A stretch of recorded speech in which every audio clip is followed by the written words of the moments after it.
Hello everyone, welcome to a class of SYBCom third semester.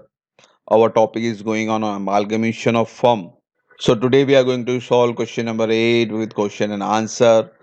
और बच्चों देखो यहाँ आई बटन में आप प्रीवियस वीडियो चेक कर सकते हैं, नीचे डिस्क्रिप्शन में भी लिंक है, वहाँ पे भी चेक करें। तो इंट्रोडक्शन से लेकर क्वेश्चन नंबर 7 पूरा देखें तो ही आपको टॉपिक इजीली समझ में आएगा। तो अब चलते हैं क्वेश्चन नंबर 8 की तरफ। The balance sheet as on 31 March 2013। दो कंपनी है, मारू एंड मलक कंपनी। इनके कैपिटल्स हैं, चार पार्टनर्स हैं, चारू पारू और पलक और झलक। फिर लाइबिलिटीज में क्रेडिटर है, बैंक ओवरड्राफ्ट है, एसेट्स हैं। आगे क्वेश्चन में बोलते हैं कि the two firm was amalgamated on the following condition, the profit sharing ratio are. यहाँ पे रेशियो दिया गया है, ओल्ड फर्म का रेशियो, न्यू फर्म का रेशियो दिया हुआ है। चारू पारू का 2:3 है, पलक झलक का 3:2 है। और न्यू फर्म यानी न्यू कैपिटल में हम यूज करते हैं 6, 5, 3, 4 यानी 18। ये 18 याद रखें क्योंकि कैपिटल वगैरह को आपको डिस्ट्रीब्यूट करना होता है। आगे इंफॉर्मेशन है, the amalgamation was made on the following term, the new firm to take over old firm assets as under. तो एसेट्स के डिटेल दिए गए हैं आपको, stock, vehicle, furniture, land and goodwill. तो एसेट एज इट इज हम ले लेंगे, कॉपी कर लेंगे। और एक चीज़ है बच्चों, इस एसेट्स के अंदर आपको देखो इन्वेस्टमेंट है, डेटर है, बैंक है, तीनों के बारे में डिटेल नहीं है, ठीक है। और सेकंड थिंग, यहाँ पे लाइबिलिटी के बारे में कोई डिटेल ही नहीं दिया है। लाइबिलिटी दो है हमारे पास, क्रेडिटर और बैंक ओवरड्राफ्ट, ठीक है। तो एसेट्स और लाइबिलिटी का अगर डिटेल नहीं है कहीं पे भी तो आप बुक वैल्यू पीसी में कंसीडर करेंगे। आगे और एडजस्टमेंट देख लेते हैं। एडिशनल इंफॉर्मेशन में Charu to take over investment of ₹12,000। तो अब ये इन्वेस्टमेंट का जो डिटेल है वो बोल रहा है कि भाई ओल्ड फर्म यानी चारू ओल्ड फर्म के पार्टनर है तो वो लेके जा रही है, यानी इन्वेस्टमेंट आपको पीसी में लेने का नहीं। And investment taken over by partner, इसकी जर्नलिटी क्या है बच्चों, चारू कैपिटल टू रियलाइजेशन अकाउंट, यानी capital account debit to realisation account. तो इन्वेस्टमेंट निकल गया, अच्छी बात है। फिर the capital of partner in the new firm to be 4 lakh and to be contributed by the profit sharing ratio and adjustment to be made in cash or bank overdraft। तो यहाँ पे बच्चों न्यू कैपिटल तो दे दिया 4 लाख और new PSR में distribute करने बोल रहा है। न्यू पीएसआर आपको दिया हुआ है यहाँ पे। और कोई भी एडजस्टमेंट होगा तो वो कैश या बैंक ओवरड्राफ्ट में करना पड़ेगा, ठीक है। तो एडजस्टमेंट दो ही में होते हैं, या तो करंट या तो कैश। तो यहाँ पे कैश और बैंक ओवरड्राफ्ट दिया, यानी यहीं पे समझ में आता है कि आपका जो वर्किंग नोट है उसमें नेगेटिव आंसर ज्यादा आने वाला है, यानी लाइबिलिटीज बढ़ने वाली है। कैश एंड बैंक ओवरड्राफ्ट बोला इसलिए, यानी वो वर्किंग नोट में देख लेंगे हम लोग। और सेकेंड थिंग, यहाँ पे गुडविल रिटर्न ऑफ भी नहीं हो रहा है। तो वर्किंग नोट में आपको गुडविल रिटर्न ऑफ नहीं करना है, आपको पीसी में भी लेना है और न्यू बैलेंस शीट में भी लेना है। बेसिकली आता है गुडविल रिटर्न ऑफ, यहाँ पे नहीं दिया है तो हम नहीं लेंगे, कोई इशू नहीं है। अब देखते हैं उनका क्वेश्चन क्या है बच्चों। उनका क्वेश्चन है, you are required to show the account in both the books, यानी रियलाइजेशन कैपिटल अकाउंट और न्यू फॉर्म अकाउंट, और फिर balance sheet in the new form बनाना है आपको। इसके अंदर आपको याद रखना है बच्चों, क्रेडिटर और ओवरड्राफ्ट ये लाइबिलिटी नहीं ली गई है एडजस्टमेंट में, यानी आपको पीसी में कंसिडर करना है। एज वेल एज डेटर और बैंक, ये भी पीसी में नहीं लिया गया है, यानी एडजस्टमेंट में नहीं है, यानी आप इसको पीसी में कंसिडर करेंगे।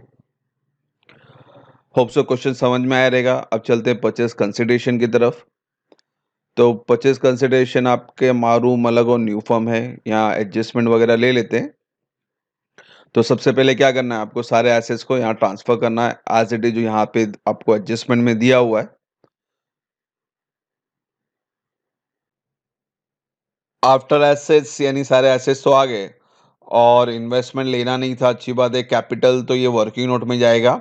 तो अब बैलेंस शीट फिर से ले लेते हैं और चेक चेक करते हैं वापस से क्या क्या एसेट रह गया था।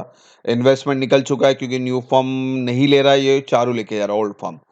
तो बचा डेटर और बैंक, तो डेटर और बैंक बुक वैल्यू कॉपी कर लेंगे यहाँ पे पीसी के अंदर और टोटल लिखते हैं बच्चों, ताकि हमारा बैलेंस शीट जो न्यू बैलेंस शीट है उसमें आपको आसानी हो। फिर क्रेडिटर है, बैंक ओवरड्राफ्ट है, इसके बारे में कोई डिटेल नहीं, इनको भी बुक वैल्यू कॉपी करेंगे। अब कोई एंट्री नहीं रही है तो अब हम पहले एसेट्स का टोटल कर लेते हैं और फिर लाइबिलिटीज का टोटल कर लेते हैं और दोनों को माइनस करेंगे तो क्या मिलेगा बच्चों आपको, परचेस कंसिडरेशन। तो इसका 273, इसका 240 एंड टोटल कम्स टू 513। तो बच्चों आपका पीसी भी तैयार है। अब चलते हैं हमारा मारू कंपनी के 3 अकाउंट बनाएंगे, मलक कंपनी के 3 अकाउंट, फिर न्यू बैलेंस शीट और उसके पहले वर्किंग नोट। तो चलते हैं मारू एंड कंपनी के बुक के अंदर। सो हमारी कंपनी के अंदर रियलाइजेशन है, कैपिटल है और न्यू फॉर्म में। तो सबसे पहले ओल्ड बैलेंस शीट शुरू करते हैं हम लोग। पहले पूरा एसेस ले लेंगे एज इट इज। 2,50,000 यानी टोटल भी आने वाला है, तो एसेस रियलाइजेशन अकाउंट में डेबिट साइड और टोटल लिख दे बाहर 2,50,000। Now come to liability side. Liability side में कैपिटल है, कैपिटल अकाउंट में क्रेडिट साइड। ठीक है, लाइबिलिटी क्रेडिट होता है इसलिए क्रेडिट, एसेट्स डेबिट होता है इसलिए हमने देखो डेबिट में लिखा है। ये चीज भी याद रखते रहें। फिर कैपिटल होने के बाद लाइबिलिटी में एक ही लाइबिलिटी है मारू के पास, क्रेडिटर की 50,000 लाइबिलिटी यानी क्रेडिट साइड लिखेंगे हम लोग 50,000। फिर इसके बाद पीसी लिखते हैं। पीसी से पहले आपको एक एडजस्टमेंट करना पड़ेगा फॉर दिस इन्वेस्टमेंट। क्या बोला था एडजस्टमेंट में बच्चों कि miss Charu to take over investment for ₹12,000। तो 12,000 का इन्वेस्टमेंट चारू लेके जा रही है, डेबिट द रिसीवर। तो चारों अकाउंट में डेबिट साइड 12,000 और रियलाइजेशन अकाउंट में क्रेडिट साइड 12,000। इसके बाद अब हो गए एडजस्टमेंट, तो अब पीसी फिगर ले लेते हैं। तो मारू कंपनी का पीसी था 273,100। पीसी की entry new form account debit to realisation account. अब पीसी भी हो चुका है तो हम सिंपल वे में क्लोज कर लेते हैं। आपका क्रेडिट साइड का टोटल बड़ा है, दोनों साइड लिखेंगे 345,100। Then we have to deduct with this 2,50,000. So your profit figure comes to 85,100. अब ये 85,100 आपको ओल्ड रेशियो में बांटना है, चारू और पारू में। रेशियो आपको यहाँ बता दूं, ओल्ड रेशियो चारू पारू का क्या था बच्चों 2:3। तो 2:3 में इसको डिस्ट्रीब्यूट करेंगे, यानी 85,100 को सबसे पहले 5 से डिवाइड करें। जो आंसर आया multiply by 2 and multiply by 3। तो 34 और 51 आपका प्रॉफिट फिगर आया फॉर चारू एंड पारू। अब बच्चों प्रॉफिट को ट्रांसफर कर लेते हैं कैपिटल अकाउंट में, अपोजिट साइड यानी क्रेडिट साइड। यहां लिखेंगे बाय रियलाइजेशन अकाउंट, ब्रैकेट में प्रॉफिट लिख के बताएं। अब कैपिटल को भी बंद कर लेते हैं। पहले चारू को ले लेते हैं 8, 9, 10, 11 यानी 11440 आपका क्रेडिट का टोटल बढ़ा है चारू का। तो 1,14,000 से 12,000 माइनस कर दें तो आपका जो बैलेंसिंग फिगर है 1,02,000 न्यू फॉर्म में जाएगा, यहाँ पे अपोजिट साइड यानी क्रेडिट साइड। फिर उसी तरह से पारू को बंद कर लेते हैं। पारू का टोटल है 1,71,000 और माइनस करने के लिए यहाँ पे कुछ भी नहीं है तो यही अमाउंट ऊपर लिख लेते हैं 1,71,000। अब ये दोनों बैलेंसिंग फिगर न्यू फॉर्म के हैं तो न्यू फॉर्म में अपोजिट साइड चले जाएंगे, क्रेडिट साइड। कहाँ से आ रहा है? कैपिटल अकाउंट से आ रहा है। Total comes to 2,73,100। एंड आपका न्यू फॉर्म हमेशा क्या होना चाहिए बच्चों? टैली होना चाहिए। तो यहाँ टैली फिगर भी सेम आ रहा है 2,73,100। तो इस तरह से हमने मारू कंपनी को क्लोज किया। अब सेकेंड कंपनी मलक कंपनी है, इसको भी प्रिपेयर करके क्लोज कर लेते हैं। तो चलते हैं मलक एंड कंपनी की तरफ। तो सबसे पहले बैलेंस शीट ले ले। अब मलक के पहले एसेट्स को पूरा ट्रांसफर करेंगे till debtor as it is book value. तो यहाँ लिख ले डेबिट साइड। फिर लाइबिलिटी में आते हैं। लाइबिलिटी में सबसे पहले कैपिटल है पलक झलक 70-70, क्रेडिट साइड में लिखते हैं बैलेंस ब्रॉट डाउन। देन हमारे पास यहाँ दो लाइबिलिटी है, क्रेडिटर और ओवरड्राफ्ट की। तो इनर कॉलम में लिख के टोटल आउटर कॉलम 1,20,000। फिर इसके बाद पीसी फिगर लेना पड़ेगा आपको। पीसी फिगर है 240,250 यानी new form account debit to realisation account. अब सारी एंट्री मुकम्मल हुई यानी क्लोज कर लेते हैं। क्रेडिट साइड ही बढ़ा यहाँ पे भी, तो 3,30,250 से माइनस करेंगे 26। Your profit figure comes to 1,02,50। और ये प्रॉफिट फिगर को भी आपको ओल्ड रेशियो में बांटना है, पलक और झलक का। पलक और झलक का ओल्ड रेशियो कितने थे क्वेश्चन में? 3:2। तो पहले डिवाइड बाय 5 करें, फिर multiply by 3 and multiply by 2। And this profit has to be transfer into capital account on opposite side. So we have to write by realization account over here in bracket. Just give the information it is a profit. Then after transferring the profit, we have to close the account. Over here, debit is blank. That means your credit side is heavier and the balancing figure will be the same. So for Palak and Jhalak, the credit total is 130 and 110. And the balancing figure will be the same 130 and 150.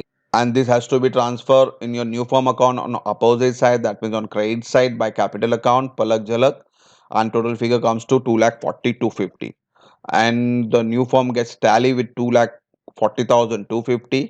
तो इस तरह से Malak account को भी हमने बंद कर लिया बच्चों। अब लास्ट स्टेप है हमारा न्यू बैलेंस शीट बनाने के लिए। सबसे पहले वर्किंग नोट बनाएंगे, चेक करेंगे पैसा ज़्यादा है या कम है। पैसा ज़्यादा है दे दिया अपने पार्टनर्स को तो एसेट्स में जाएंगे, पैसा कम पड़ गया है तो वो liability as a bank overdraft जाएगा। तो दो चीज़ यहाँ पे दोनों दी हुई है। तो सबसे पहले वर्किंग नोट में आप कैपिटल बैलेंस शुरू करते हैं, फिर गुडविल रिटर्न ऑफ, फिर एडजस्टेड कैपिटल, फिर न्यू कैपिटल, फिर आपका बैलेंसिंग फिगर जो भी है कैश और ओवरड्राफ्ट। ये वर्किंग नोट चाहे करंट में हो चाहे कैश में हो, वर्किंग नोट सेम है। सबसे पहले कैपिटल लेंगे, जो आपने न्यू फॉर्म अकाउंट बनाया था वहां से लेंगे।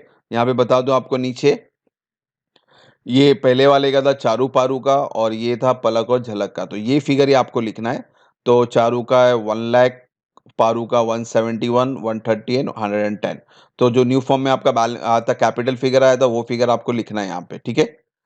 अब गुडविल रिटर्न ऑफ तो इस सब में नहीं दिया था, मगर आप हैबिट रखें कि माइनस करके, तो आपको ये जहन में रहेगा हमेशा। नहीं है तो डैश मार दे इस तरह से। तो ये adjusted capital will be the same, 1 lakh, 171, 130 and 110। So from this adjusted capital we have to deduct our new capital. तो न्यू कैपिटल आपको 4 लाख दिया था क्वेश्चन में, और आपका न्यू रेशो 18 था, तो 4 लाख को मैंने 18 से डिवाइड किया, ठीक है। या देखो न्यू रेशियो फिर से बता दूं, 6,5,3,4, ये पहले प्लस किया मैंने तो इट कम्स टू 18। तो ये 4 लाख को 18 से डिवाइड किया तो आंसर इज 22,222.222222 आएगा, ठीक है। तो हमने फिलहाल 3 ही डिजिट लिया है। अब ये जो आंसर आया डिवाइड करने के बाद, इसको सबके रेस्पेक्टिव रेशियो से मल्टीप्लाई कर दें। तो न्यू कैपिटल कम्स टू 133, 111, 66, 88। तो ये न्यू कैपिटल यहाँ माइनस कर देंगे आप। तो बच्चों ये कैपिटल यहाँ पे शिफ्ट कर लिया हमने ऊपर, तो अभी दोनों को माइनस कर लेते हैं। तो आपका जो बैलेंस आ रहा है कैश और बैंक ओवरड्राफ्ट, तो यहाँ पे आपने सिर्फ चारू को ज़्यादा पैसा दिया है, बाकी पारू पलक और झलक को आपने पैसा कम दिया हुआ है। नेगेटिव आ रहा है, इसका मतलब आपका एक्सेस अमाउंट चले गया है। पॉजिटिव आ रहा है, यानी इनको अभी तक इतना पेमेंट करना बाकी है। तो यहाँ नेगेटिव फिगर यानी लाइबिलिटी फिगर ज़्यादा है बच्चों। तो आपको ये जो आंसर है वो बैंक ओवरड्राफ्ट में पूरा कैलकुलेशन करना पड़ेगा, इसको ध्यान देना आपको। तो सबसे पहले कैपिटल शिफ्ट कर लेते हैं। आपका न्यू कैपिटल कितना था, 133,11,11। तो जो भी फिगर है कैपिटल फिगर यहाँ शिफ्ट करेंगे हम लोग सबसे पहले। तो पूरा तीनों न्यू कैपिटल आपने एज इट इज लिख दिया, टोटल कम्स टू 4 लाख। फिर कैपिटल के बाद ये कैश और बैंक ओवरड्राफ्ट में एडजस्टमेंट करना है, तो ये आपको जो परचेस कंसिडरेशन में कैश बैंक ओवरड्राफ्ट था वहां से लेना है, और सारे एसेट्स और सारी लाइबिलिटीज ये भी आपको परचेस कंसिडरेशन से लेनी है। तो परचेस कंसिडरेशन यहाँ ले लेते पहले। तो बच्चों ये परचेस कंसिडरेशन का फिगर अभी पूरा कॉपी करेंगे हम लोग। खाली यहाँ पे ध्यान देना है आपको, ये बैंक के फिगर के अंदर ये एसेट्स का बैंक है और ये ओवरड्राफ्ट है, ठीक है। ये कैलकुलेशन आपको ये वर्किंग नोट जो आया है उसके अंदर करना है। तो टिल डेटर आपका फिगर सब सेम रहेगा, फ्रॉम स्टॉक टिल डेटर। तो पूरा एसेट्स को एसेट्स में लिख लेते हैं। तो स्टॉक टू डेटा पूरा आ गया है। तो ये पीसी में टोटल कॉलम बनाने के लिए ये फायदा है कि आपको जब बैलेंस शीट बनाएंगे तो एज इट इज कॉपी कर लें, ठीक है। फिर बैंक को ले लेते हैं, ओवरड्राफ्ट को ले लेते हैं, वो आपको यहाँ पे इनर कॉलम में कैलकुलेट करना पड़ेगा। और आपका लाइबिलिटी ज़्यादा है तो ये कैलकुलेशन हम लोग लाइबिलिटी से शुरू कर रहे हैं। अगर आपका एसेट ज़्यादा होता तो आपका कैलकुलेशन एसेट से शुरू होता। तो बैंक ओवरड्राफ्ट 36,500 ये जो पीसी फिगर है, और बैंक बैलेंस एसेट से इसलिए नेगेटिव यहाँ पे माइनस करेंगे, ठीक है। और फिर क्रेडिटर है वो भी लगेगा, क्रेडिटर भी लिख लेते हैं 1,33,000 का। अब पीसी हटा देते हैं ताकि वर्किंग नोट देख लें। अब कैलकुलेशन शुरू करेंगे। देखो सबसे पहले आपका ये चारू का नेगेटिव फिगर है, यानी आपने इतना पैसा ज्यादा दिया है, तो ये चारू से इतना पैसा आने वाला है। तो बट ऑब्वियसली आपका ओवरड्राफ्ट थोड़ा सा कम हो जाएगा, यानी यहाँ पे जाके आपको इसको माइनस करना पड़ेगा। तो माइनस का फंडा याद रखें, ठीक है, क्योंकि इनको चारू को आपने पैसा ज्यादा दिया है 31,293, तो ये पैसा लेंगे। और बट ऑब्वियसली पैसा आ रहा है तो आपका जो लाइबिलिटी उससे हम क्या करेंगे, उसको डिडक्शन देंगे। जैसे आपने बैंक बैलेंस को भी डिडक्शन दिया क्योंकि लाइबिलिटी को कम करना है, तो पैसा पड़ा है बैंक में तो क्या करेंगे, ओवरड्राफ्ट को आप पेड कर दोगे।